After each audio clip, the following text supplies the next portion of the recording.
معاہدے کی اس شرط کو نکال دیا جائے کہ جو شخص مکہ سے باکر مدینہ آئے اسے واپس کیا جائے گا، اور جو شخص مدینہ سے باکر مکہ جائے اسے واپس نہ کیا جائے گا، اور یہ کہ مسلمان ابو بصیر اور اس کے ساتھیوں کو عیس نام کی بستی سے واپس بلا لیں۔ بس یہ وفد حضور صلی اللہ علیہ وسلم کی خدمت میں حاضر ہوا اور یہ بات پیش کی۔ آپ صلی اللہ علیہ وسلم نے ان کی اس تجویز کو قبول کرتے ہوئے ابو بصیر اور اس کے ساتھیوں کو مدینہ بلا لیا، اور یوں صلح حدیبیہ کی ایک شرط کفاران مکہ نے خود بخود ہی ختم کر کے رکھ دی تھی۔ صلح حدیبیہ کے اندر ایک شرط یہ بھی رکھی گئی تھی کہ عرب قبائل میں سے جو قبیلہ چاہے مسلمانوں کا حلیف بن کر زندگی بسر کرے، اور جو قبیلہ چاہے کفاران مکہ کا رفیق اور حلیف بن کر زندگی بسر کرے۔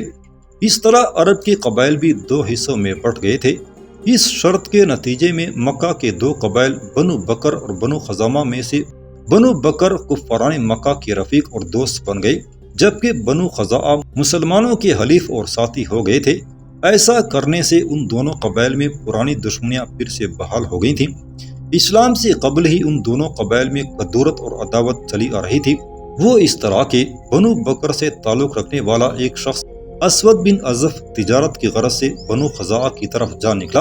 اور جب وہ بنو خزاعہ کے وسطی علاقے میں پہنچا تو کچھ خزاعیوں نے اس پر حملہ کر کے اسے ہلاک کر دیا، اور جو کچھ تجارت کا سامان اس کے پاس تھا وہ بھی اسے چھین لیا۔ اس کے نتیجے میں قبیلہ بنو بکر کے لوگ بھی بنو خزاعہ کے خلاف حرکت میں آئے، اور ظہور اسلام سے قبل انہوں نے بھی بنو خزاعہ کے ایک شخص کو ہلاک کر ڈالا۔ جواب میں بنو خزاعہ پھر حرکت میں آئے، اور انہوں نے اسود بن ازن کے بیٹوں اسلمی کلثوم اور سواب کو اس وقت موت کے گھاٹ اتار دیا جبکہ وہ عرفات کے قریب حرم کی سرحد پر تھے۔ اب بنو بکر اس طاق میں رہے کہ بنو خزاعہ کا کوئی آدمی ان کے ہاتھ لگے اور وہ اپنے انتقام کی آگ ٹھنڈی کرنے کے لیے اسے قتل کر دیں۔ اتفاق سے بنو خزاعہ سے تعلق رکھنے والے دو جوان تمیم اور منبع تھے۔ یہ دونوں کہیں سفر کرتے ہوئے اپنے قبیلے کی طرف جا رہے تھے کہ بنو بکر والے ان کے تعاقب میں لگ گئے۔ منبع کمزور اور بیمار آدمی تھا۔ اس نے اپنے ساتھی تمیم کو مخاطب کر کے کہا،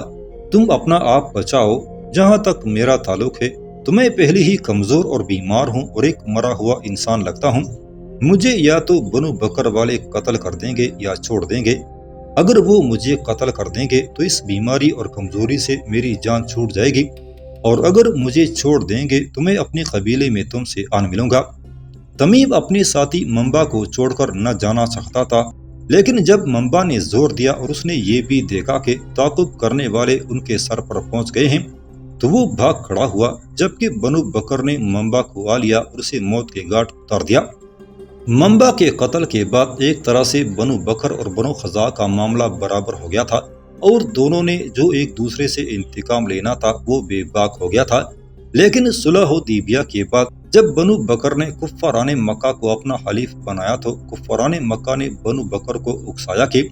اگر وہ بنو خزاعہ پر حملہ کر کے انہیں زیر کرنا چاہیں تو وہ خفیہ طور پر ان کی مدد کریں گے۔